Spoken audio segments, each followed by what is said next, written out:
Ravi, you can start. You can introduce Yes, the sir. guest. Yes, sir. I can speak 2 to 3 minutes. Then I will left in 5-7 minutes. Yeah. Yeah. So now a very good afternoon now. So because since we have passed to 12 noon.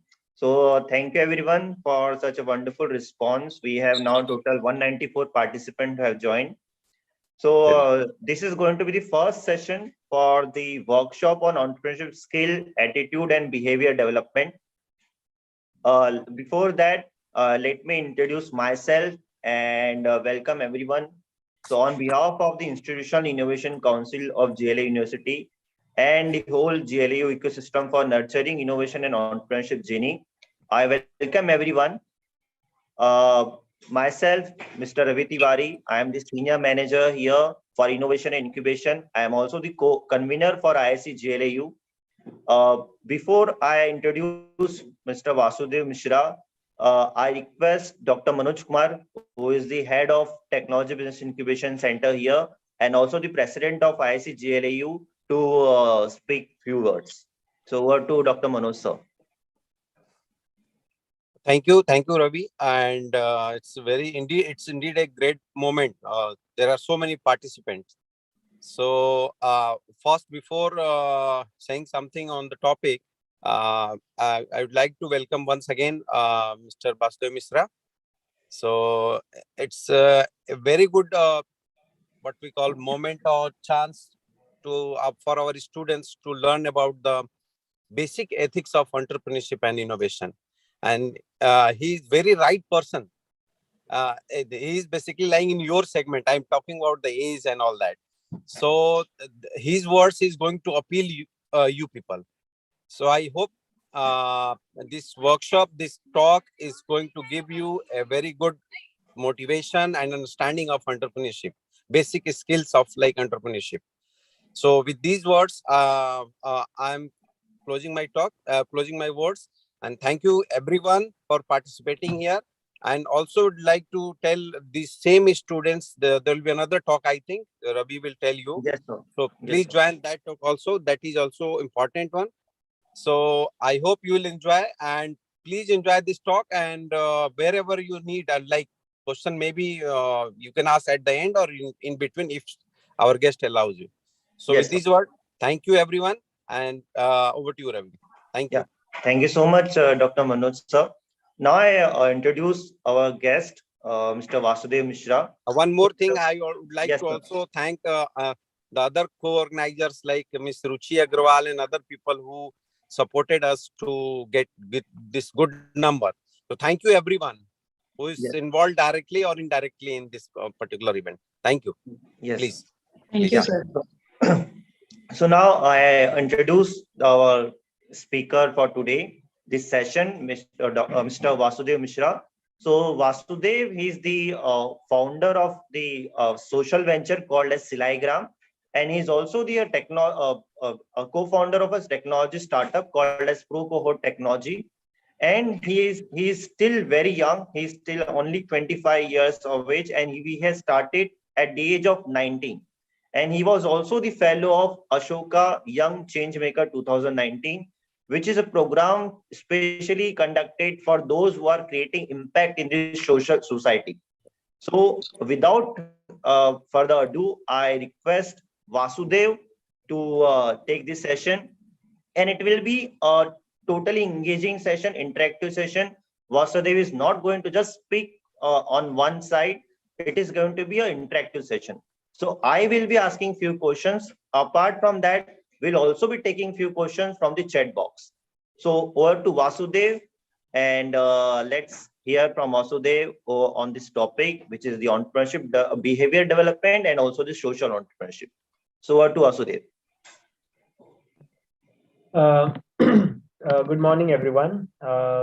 Thank you very much, Ravi sir, Manoj sir, for the introduction and the warm welcome. I'm deeply overwhelmed with the response and the people who are joining this call. I did not expect that I will be addressing around 200 people here, but thank you again for the opportunity. I would like to start with a small introduction about what I do, and also a small conversation with everyone here, what exactly people are into and what they think about things which are going around in their society. So my name is Vasudev. I'm 23 years of old. I'm 23 years old, and I started a company called Procohat in 2017. That was my first step in as an entrepreneur, and then I later in 2018 I realized a problem which was happening in my neighborhood, where I saw people going through a lot of challenges.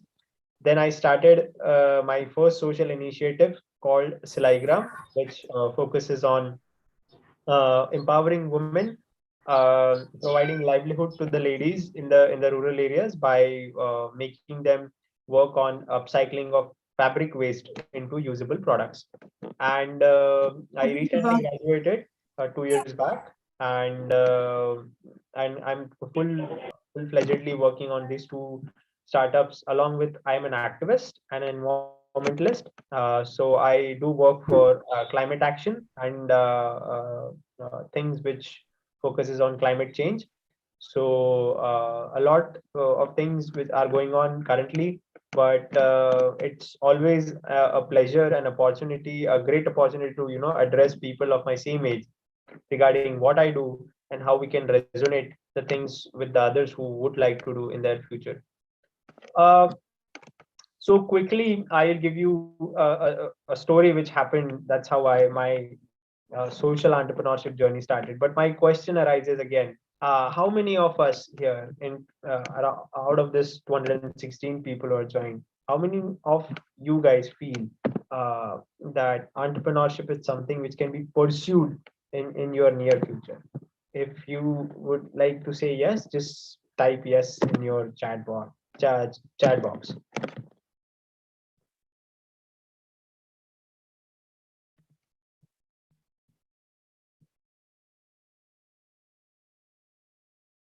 So I'm seeing a lot of yeses are coming up. So I would like to give a brief of a lot of people think what entrepreneurship is, right? In the last 4 5 years, in my experience, I have learned uh, I have learned how I pursue entrepreneurship, and I'm going to define it today over this call. This is one thing which we are going to discuss. Second, I will be sharing my story, how I started, and how I became an entrepreneur, and which I am right now, and how do I see entrepreneurs in my eyes, in others, entrepreneurship actually. So very glad to see everyone here. uh, I started my journey in 2017 after my 12th grade, where I realized that I am not a person to be made to be a person who will be a doctor in the near future, or a person who is going to do a job. I started a small startup with one of my friends who is a developer, and then we named it Procohat, Professional Company of Happiness and Technology. That's the abbreviation. And later on, we realized there is a huge gap. There is a huge gap. We started something in 2017 where startup was not even a word in the community, and we had a lot of challenges when I was in my college. Our teachers or our faculty members were not aware of this. We're not aware of the students starting up something, a company or something like that. And it was it was that moment I realized that this is a space where I want to make my future. Right? This is a space where I want to make my future.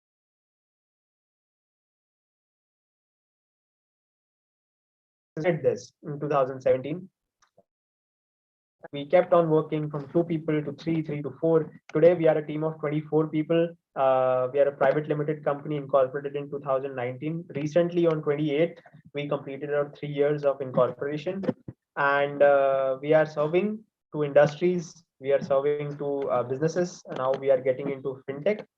Um in 2018, there was a problem which struck me.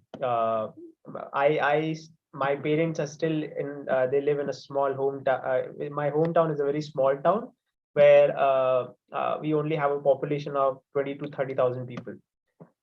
So I was brought up there. I did my schooling from there, And we realized a problem in our neighborhood where around couple of blocks away, we saw a family had nothing to eat. They did not have money to survive, and they were saving money to take one of their daughters to hospital. And this is happening like couple of blocks away from my home. And this is not talking we are not talking about something that's happening in Africa or something like that, right? This is happening in our neighborhood. So I realized that if this is the problem, how do I make sure that this should not happen in our society, right? So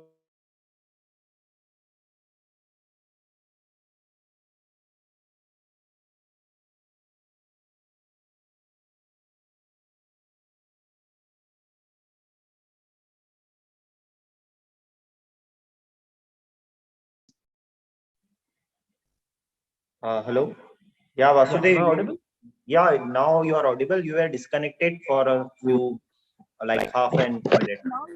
It was hanged actually. Now it's okay. Okay. Yeah. So I was talking about how things were in 3 years back, 3 to 4 years back in 2018. So I realized that the problem exists right in our neighborhood. What possibly I would have done to to solve this problem? So basically, I would suggest there is one thing I would have done is I've taken some food, some ration to that family that take this and survive, right? But that is not a sustainable solution to that problem, right? So my mother and I were having this conversation, and mother said this is a very common thing in our neighborhood, and that struck me very badly. And then I started to stay hungry for a day, and I could not do it for a day. You cannot stay hungry. You do fasting, but you still eat something, right? But you're not staying hungry by your choice, but by your condition or some circumstances. That becomes a very different story. And if this is happening on a larger scale in our country, we need to realize what condition we are staying as a nation here today. And it's not just about the government who is going to solve this, right? We as an individual also have to take action. Will have to take things in our hand. So then I realized that now I'll have to solve this problem. I cannot see this happening. So I had a conversation with my mother. So my mother has been running a training center for ladies uh, who wants to stitch, who wants to learn how to stitch. So we realized that we have a center, we have sewing machines. So why not we convert it into somewhere we can provide livelihood to these ladies. And that was the time Maharashtra recently banned plastics, single use plastic. So we saw an opportunity, and when I saw that opportunity, I took it, and I said we'll make some bags. We'll start making bags, and we'll employ these ladies first. So we started with 5 ladies. We called them up, and then we asked them, can you stitch bags for your livelihood? And they said, we can do anything for our livelihood. Even if you give 1 rupee for that bag to stitch, we are ready to do it. So from that point, we started this journey, and we call this as Silaigram, because a community where women coming up together and stitching something, that's the meaning of the name Silaigram. And the goal for this whole, and we visioned this company as not just to be limited in that single town. We wanted this as a model to be replicated in other parts of rural India as well. There has to be more Silaigrams to happen uh, in our country. So uh, so we thought about this. We started from 100 bags. So our first order we received from a vendor, and we started from 100 bags. It took us around 1 week to fulfill that order, because it was first time for us. And then later on we realized that we cannot make bags out of new fabric. This is expensive, and people are not able to afford it as a alternative to plastic bags.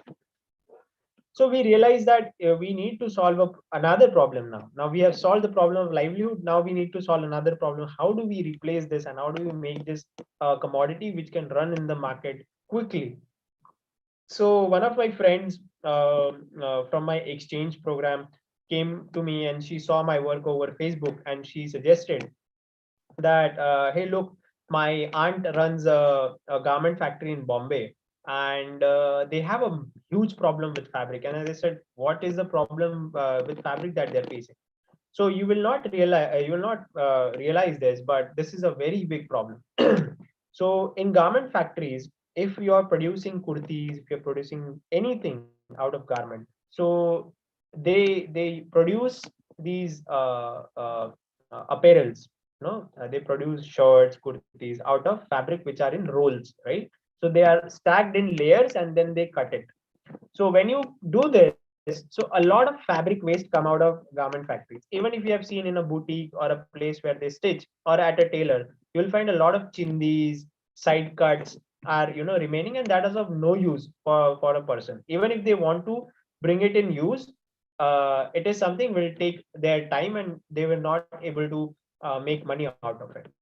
So we saw this as a huge problem, as they have to throw this and this lands up in the landfills, and fabric which is dyed, fabric which has polyester is way much harmful to the nature, way more harmful than plastics. So then we said, we are making bags here. Why not we will make some bags out of this fabric now? Let's try it. So initially we brought around 300 kgs of fabric to our station, and we had a talk with our ladies, and we asked them, can we make something out of it? And then ladies came up with their innovative ideas that what can be made out of this waste fabric. You will not believe, in the duration of 6 months, our ladies came up with 23 sustainable products which can be made out of this waste fabric, and they were all a huge demand in the local market when we put it out uh, in the market. So then we realized that this is something which we can stand upon. This is something which we can take this forward. So later on, we started upcycling of fabric, and we completely stopped working on new fabric. And from 100 bags, we reached to 500 bags, we reached to 1,000 bags. And today, our center is producing around 30 to 40,000 bags a month and providing livelihood to more than 25 ladies at our center. And we have survived in COVID. We started when the COVID hit. We started giving work to ladies at their homes. We provided sewing machines to them, and we provided work, delivered the work at home, and we got it done from them. And they were, they were getting livelihood out of it. We were making masks, we were making bags, we were making essentials for COVID, and we were supplying it to the local hospitals, policemen, and people who needed fabric masks. So this all happened in the last 3 to 4 years when we pursued this as a social enterprise. Today, Silaigram is a for-profit social impact venture, and we are currently having a team of 30 people, out of which 25 are women and 5 are people who manage the whole show. So I I wanted to emphasize how did it all happen, right? What made me do this? This is something which I want to discuss today when we talk about taking things forward, right? So there was something which made me do this was, I will call this as empathy, right? Empathy is something which everyone requires. I'm going to ask a question, right? Take an example of your own classmate, right? He has a shoe of a size of 9, and you wear a shoe of a size of 7. You ask your friend that, can you wear my shoes? So your friend will say, no, I cannot, because he wears a size 9 and you have a size 7, right? So if he puts his feet into your shoe, it will not fit. But how will he realize that it will not fit? He needs to put his feet into your shoe, right? So my question is, how many times we do this activity in other terms of our lives? That is our question, right? If I have to say somebody is going through something, I can only see what is he going through. But if I have to understand it, I need to participate in that specific thing. Then and then only I'll understand what the person is going through, right? This is required. This is today required in all aspects of our society. For example, let us say Ravi sir stays in an area where there are multiple green spots. The area has a lot of greenery. and he is able to breathe, clean air, clean things, right? But at the same time, there is another person stays in one part of Delhi where there is no green spots, and he's choking to death because of the air pollution, right? Now Ravi sir comes up and say, I don't think we need to, we need to plant any more trees, because he has been living in that area for a long time, so he doesn't feel like there is a need of, having more green spots. But when Ravi sir goes to that part of Delhi and sees how air pollution is choking people's lives, then he understands the importance of trees. Then he understands that, you see, greenery is something which we need to, take it forward in the whole country. So in this scenario, we realize that he tried to put his feet into other shoes, and then he later realized that is what we call empathy, right? Putting your feet in someone else's shoes and realizing what exactly the problem is called empathy. And this is something, this is a skill which needs to be developed, which needs to be mastered in every aspect of your life, not just in entrepreneurship, even in when you're pursuing education, you're pursuing a job, right? you need to you need to master this skill. And empathy is not just a thing which you will require in your professional life, but you will have to practice this at your home as well. We do not know what our ladies at our home go through, right? We can only see and support them. But if we try to understand what they go through, a huge tectonic shift can happen in our family, and you can come together. You can, clear and make your bond stronger. This is something which happened at my place as well. In rural areas, there are still these conversations of, menstrual hygiene, healthcare, women healthcare. These are things which are not discussed. Things which never people want to talk about. These are taboo in our country, right? But imagine you taking up this conversation at your home and making other people at your home comfortable about this. How much of difference can create if this starts with your own family? And then if we become the ambassadors to solve this problem in rural areas by, making more people aware about this, a lot of lives can be touched, right? So my point of, question, or I want to question everyone here: how many of you would like to take this forward? Or we want to practice this, the skill of empathy, not in your professional life, but in your personal lives as well. This is a question I would like to take you to your home and practice this, and ask this question to your home as well. Moving along, as I pursued entrepreneurship as part of my life, I never realized this as my career. I realized this as my, a way of life. You if you feel like you're being an entrepreneur, it is there in you.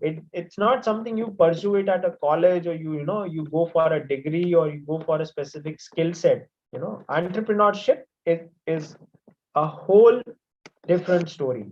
uh, I represent United Nations Conference on Trade and Development in India. I'm an advisor, and we work on a program called Empretech. Empretech program has been introduced in 1985 in our country, when the government requested the United Nations to bring a framework to understand and, to enhance entrepreneurs in our country. So while I was representing the United Nations for this, we worked extensively on scale ups. So we realized that entrepreneurship cannot be taught, cannot be pursued as a education, or as a professional or academic course. Entrepreneurship is something can be judged from competencies of that entrepreneur. So I'm going to make it very simple. I can tell 242 people on this call are entrepreneurs. And I'll define you why. Because all these people have all the competencies which is required to be called as an entrepreneur. For me, the definition of being an entrepreneur is not something that you need to run a startup, or you need to start up something, or you need to own a company or something like that. Entrepreneur is about you having specific set of competencies and behaviors which you behave to make yourself look like, or you make yourself call, you can call yourself as an entrepreneur. So there are 10 specific things which we see in people, and then we call them as entrepreneur. And you might having these competencies in you, because competency is something which cannot be taught, or which cannot be mastered. It comes. Sakshamta is something you don't need to teach or understand. It's there in you. All you need to do is you need to practice it. And this is what we preach, and we resonate in entrepreneurs who are already there in the market, or who are already running things, right? Even social entrepreneurs. If you set your goals, if you seek information about new things, when you do systematic planning and monitoring of what you plan for your professional lives, right? You are committed, you are persistent, you are ready to take risks, right? You are open to seek opportunities, and you are open to take new initiatives, right? You demand for efficiency and quality. You are self-confident and independent at the same time. You have that power to persuade people. What is persuasion is, you किसी का मन जीतना, किसी को जीत मतलब किसी से मन किसी को मनाना, right? You can persuade people, and once you persuaded, you can network with those people. If you have all of this, then I can clearly say that you are an entrepreneur. And if these competencies reside in you, I can definitely say that you cannot hesitate by Vasudev, yeah, calling yourself. Vasudev, can you throw some light on like what is the difference between a skill and competency? Because Yes, many of the time, right, like still there is a differentiation. Still, nobody understand what is mean by competency, right? So, अगर आप इसको थोड़ा सा बता पाए कि एक skill का मतलब क्या होता है, एक कॉम्पिटेंसी का मतलब क्या होता है? correct. So take an example, right? Nobody comes onto this earth with a inborn skill of playing a tabla, right? I was born and brought up, and let's say the moment I was born in this world, I started playing tabla, right? This never happens like this. You learn how to play tabla over years, and then you master it, and that is what you call it as a skill. This is number one. But the competency, or the competency to learn tabla, it was already there when I was born. So it was my choice to master tabla at the age of 8, or I want to learn tabla at the age of 18. That was my choice. So sakshamta, I was saying, in Hindi we call it sakshamta, and in English we say competency. Competency is there in you all the times. It is just up to you, how do you practice it, right? How do you want to practice this? And if you are actively practicing this, then you can call it as you are an entrepreneur. Skill, again, a lot of people say, and now this is again a conflict when we talk about leadership, right? That we say, if you want to become an entrepreneur, you have to be a leader, right? You have to master the skill of leadership. Again, यहाँ पे बहुत बड़ा confusion. So leadership cannot be pursued as a skill. Leadership is outcome of your competencies. So I say, if you are competent enough, if you practice your competencies properly, that you're committed, you're persistent, your leadership will come as an outcome. So leadership is an outcome of your competencies. So better you focus on your competencies, better you document them, better you realize what are your competencies, right? If you realize that I'm committed, or I'm not being committed, you realize that I'm not persistent, I'm lazy. So that means that you are focusing on your competencies. And entrepreneurship is all about your competencies. So the competency, you can say like what you are capable of, and the skill is like putting it into action, and expertise and mastering it. That is what the difference. Probably like putting it in simple words, right? Correct. Yes. Yes. So moving along with the fact of being competent, right? So out of the people who are on this call today, I would like to ask them, how many of you really think that you really want to do something out of the box in your life, right? It can be anything. It doesn't have to be starting a venture, or it has to be starting a social initiative. It can be anything. But how many of you really feel that I am confident enough that I would like to start a bakery? I'm confident enough that I want to pursue my future as a musician, right? I'm confident enough that I want to start my a person as a philosopher, right? So if you are doing that as well, you are an entrepreneur. Because let's say I want to pursue myself in the near future as a philosopher, right? In that specific thing, I need to be committed, right? I need to be persistent in it. I need to set my goals to become that person, right? I need to be planning how am I going to become that person, right? So I am doing the same thing what an entrepreneur does in other languages, right? So a lot of people think that being an entrepreneur is running a venture, but at the same time, being a philosopher in the roots needs the same thing. Philosopher also needs to be committed. Philosopher also needs to be persistent in his own work. That means that philosopher is also an entrepreneur. A thele wala outside of that road who runs a pani puri shop is an entrepreneur. And at the same time, people who are working in this university as an employee are also entrepreneurs, because they are persistent, they are committed to their work, they're planning, they are systematically planning, they also take risks, right? They are also self-confident, they are also independent. That means they are also entrepreneurs because they also take ownership of what they do. So in your professional life, in your work, what you guys do at your college, you need to take ownership. And the moment you start taking ownership into your work, you can call yourself as an entrepreneur. And that is what I did. I took the full ownership of providing livelihood to people. That I set a goal that I want to provide 100 people jobs in rural areas, right? So I took that ownership in that problem and I started to solve it. So in my opinion, everyone here on this call today is an entrepreneur. It just requires that you need to be aware, self-aware, that how much potential you have in yourself. I realized in 2018 that I can change lives of people in rural areas. So can you.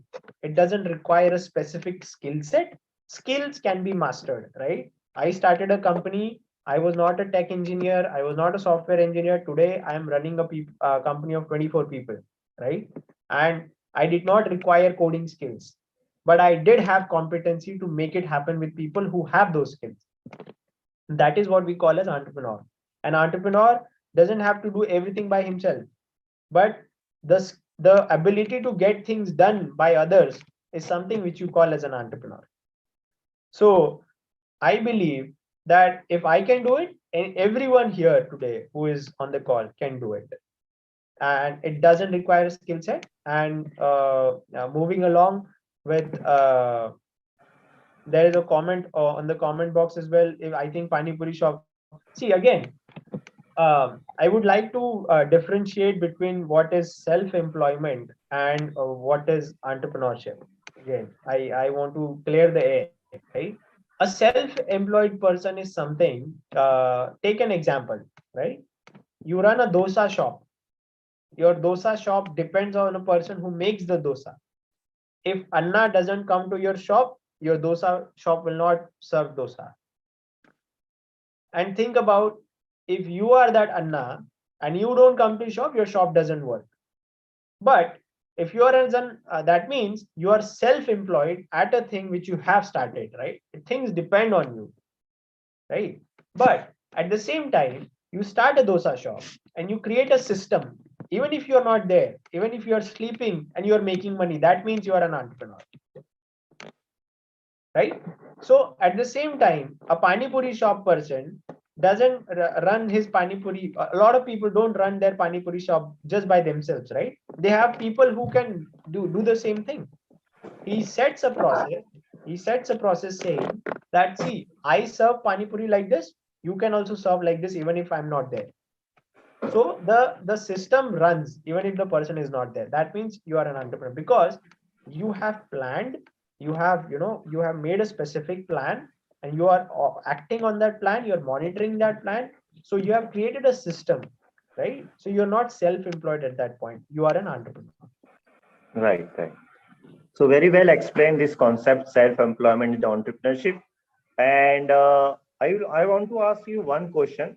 The moment you said that you are a social entrepreneur or you are running a social venture, कई लोगों के दिमाग में आ जाता है कि जैसे मैंने कहा social, इसका मतलब है वो NGO होगा. So what is the difference between a NGO and a social venture or a social entrepreneurship? Correct. So it's a very good question, because there's a lot of dilemma when somebody talks about being running a social venture or something, right? So it starts with an idea, right? Everything starts with an idea, right? A solution which is brought to the market, it started with a problem. It started with a problem which stands in front of them, right? When you talk about social area, when you talk about working in social areas, so there are two sides of this. One side is you're completely focusing on solving that one specific problem, right? This is take an example. I want to stop child trafficking in my area, right? This is a problem. Child trafficking is a problem. So people get into that problem to solve it completely with an effort of just to work on stopping child trafficking. So this is a purely social work, right? In this, the person raise funds through donation. The people who believes that child trafficking can be stopped in this country, so they donate. So in this system, a person registers his idea as a non-government organization or a social organization in various legal aspects. Can be a trust, can be a society, can be a non-profit Section 8 company. So at this point, you will call this as a social organization or an NGO in general terms.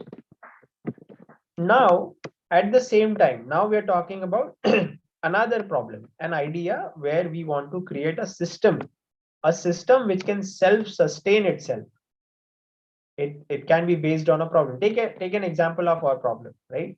We want to give livelihood, we want to end poverty, and we also want to produce and create a market for a product.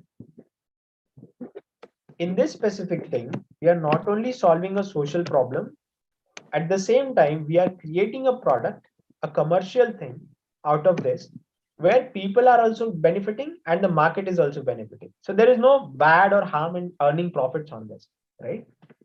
End of the day, if it's a win-win situation for both the business as well as the people who are involved in this, that means you have created a system which can self-sustain itself. You don't have to depend on anyone's donation, right? So Yes. at that point, you have created a social enterprise. Right. This enterprise can sustain itself by its operations. At the same time, it's also solving a social problem and creating change in society. So any company which is creating impact in the society and at the same time making enough money to sustain their operations, like salary of employee and the other which are required to run a business, they can be called as a social entrepreneur or social venture, right? Correct. Yes. So, like in your opinion, what are the top 5 behavior competency that you see in an entrepreneur? If I have to like differentiate between you are an entrepreneur, you have a like good qualities of entrepreneur. What are the behavior competency you see? See, If you have to like list down some into the correct. list. They are very basic things, right? You don't just start things out of nowhere, right? You first set goals. So goal setting is one of the competencies, right?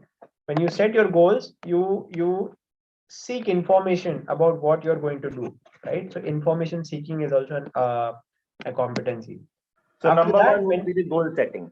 The number one would be the goal setting. correct, Right? correct. Yeah. Then moving ahead, what are the other things? Yeah. So I will name them. So one is goal setting. Second is information seeking, right? You seek information of what the goals are. and what you want to do. So first you need to seek information. Third, you do planning, right? Systematic planning. And once you make the plan, you monitor the plan. Then you need to be persistent of what you're going to do.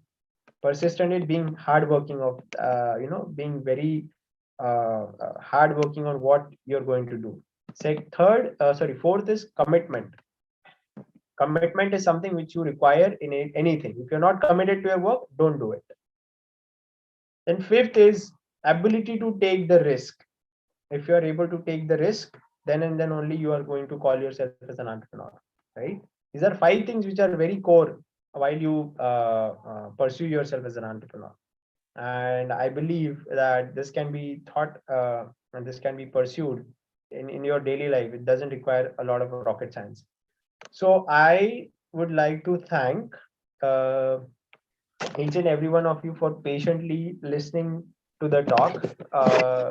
And if you are open, if you have any question, I have one question in the chat box right now.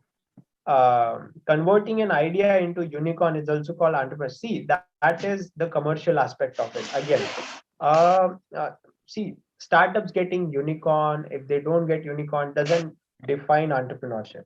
Okay?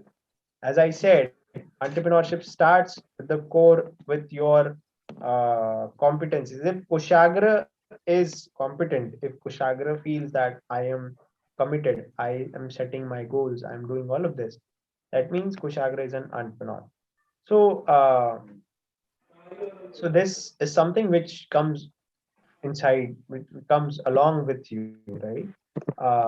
And today I would like to I'm open for questions now. If anybody Yes, have yes. any questions. So I'll just change the setting here and allow everyone to just unmute themselves and they can ask question instead of writing in chat box. So now I just enable, they can unmute. So participant, you can unmute yourself and you can ask question, or else if you're not comfortable in asking question, you can just write in chat box. So any question, doesn't matter if it has to be with the topic of today's session. It can be anything related to the startup, entrepreneurship, anything. Anyone?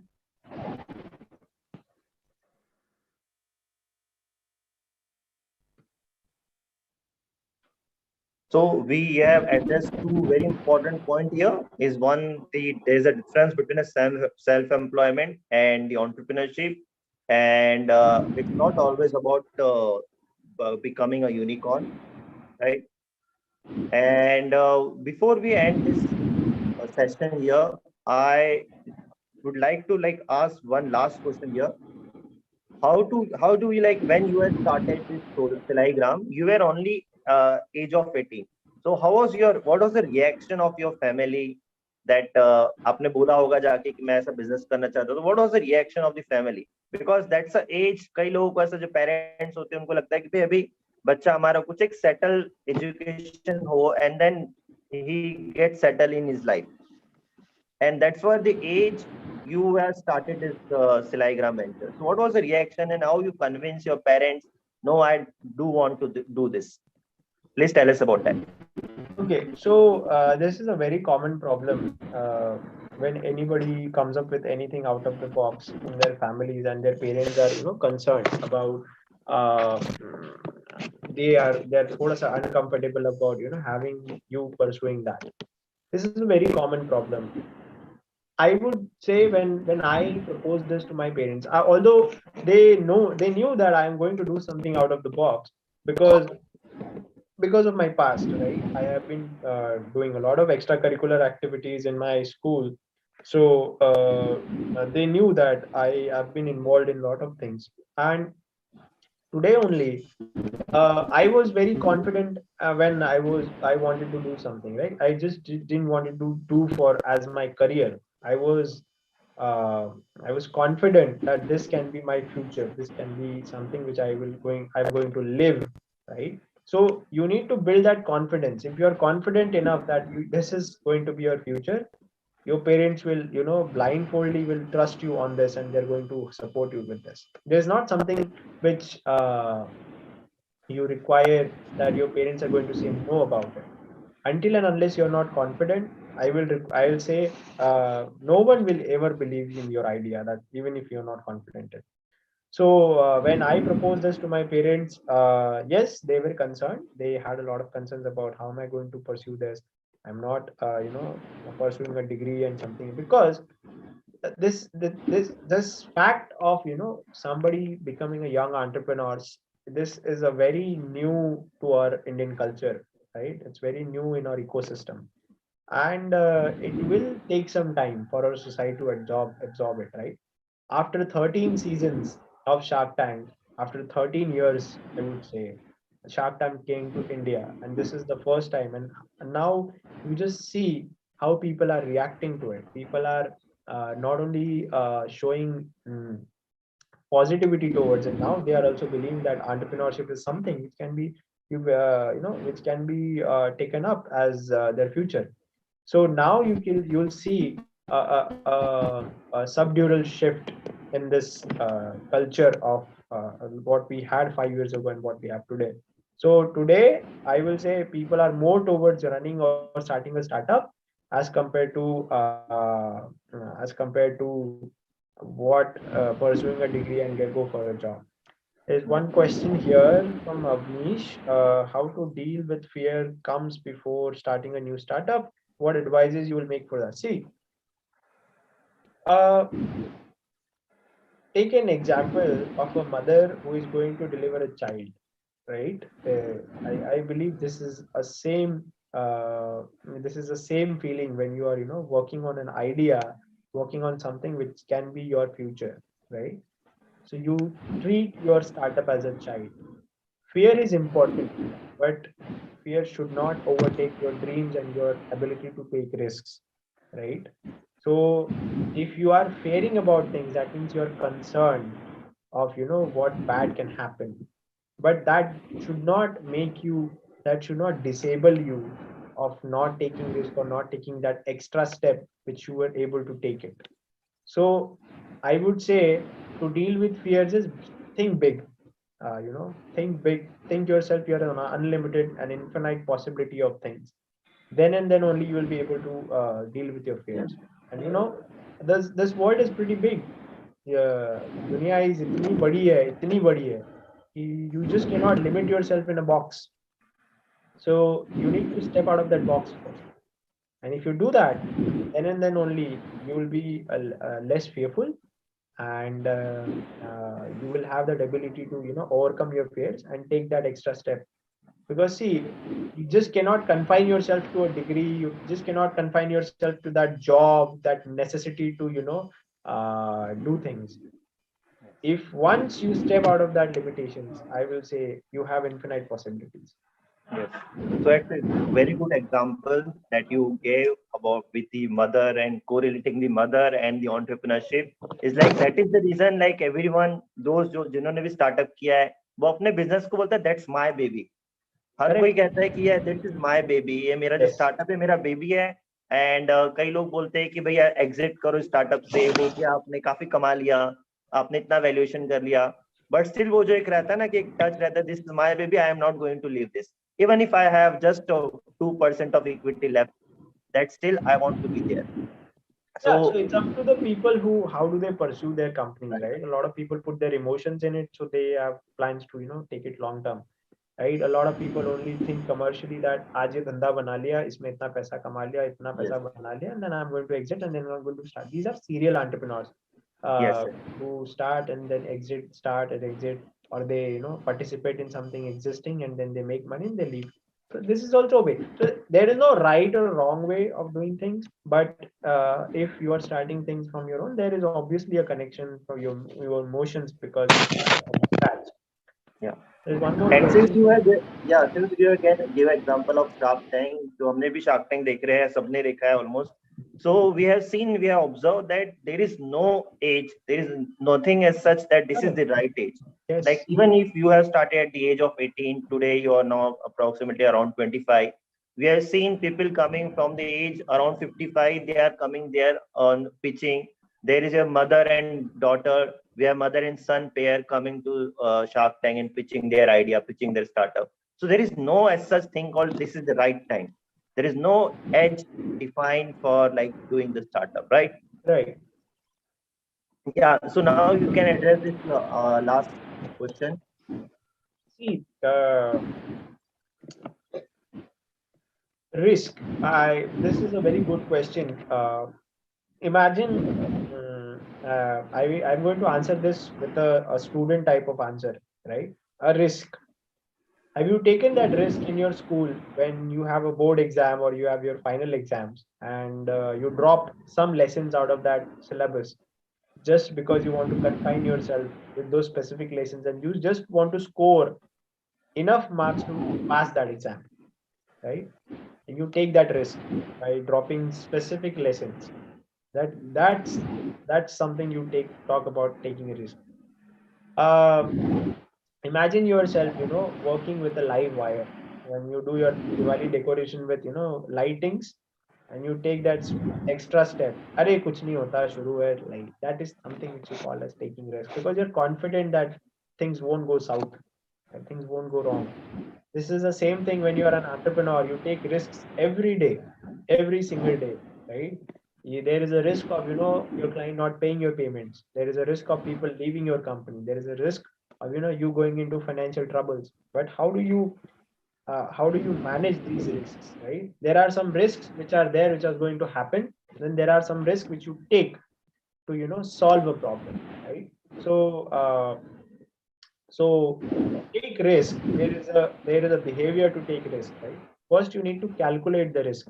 How much is going to this is going to affect me. Second, after calculating it, I will suggest you mitigate that risk. That means you reduce the risk. How you try to reduce that risk. And after doing that, then and then only you can, if you are able to take that risk.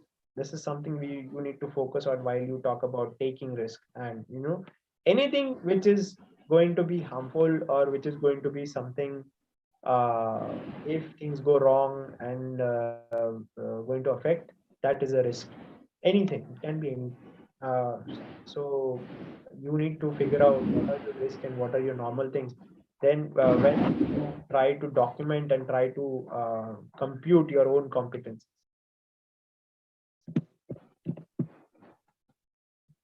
Thank you so much, Vasudev. Once again. And still we have 5 minutes left for us to conclude this session. If there is no question from you, from participants, we can conclude now. Mhm. So thank you once again, Vasudev, for such a nice and I guess was interactive session. And you have really gave good examples. And I hope everyone here, like still there were like 242 have joined and still there are around 200 still there. So that's a good sign that they have like that's an engaging session. And once again, thank you so much. I hope at least 50% of from the participant take some inspiration from your story, from whatever you have suggested, kind of a behavior, even if they want to do small things, that doesn't matter. The important is they exhibit the entrepreneurship qualities, right? So that's very important aspect of entrepreneurship, right? Thank you so much, Vasudev, once again. And Thank I you. request participant, I have already shared feedback form. It is very important to fill feedback form if you want to get certificate of this workshop. And we'll be having another session at 2:30, which is again a very young guy. And I'd like to tell Vasudev, he is nothing but a Raisoni alumni, which I have mentored him, Prabodh Mahajan. He is doing a edtech startup. And again, that is also kind of a social venture because he is trying to create a edtech startup for those who can't listen. So for deaf and disabilities, he's creating a edtech startup. So we have a session by Mr. Prabodh Mahajan, who has started a company called as Resonate Learning, and that is at 2:30. So once again, I'm going to send the joining link to everyone. Please join, and we'll see you at 2:30. And Vasudev, once again, thank you so much Thank on you. behalf of Thank GA you. Leaders. Means a lot. Thank you. Yeah. I'll keep posted for a couple of minutes so that everyone can go through the feedback form. I'm still again sending the Google form on chat box.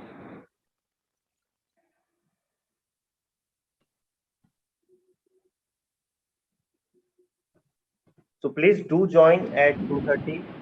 So we are going to send it to the Zoom joining link. Thank you so much.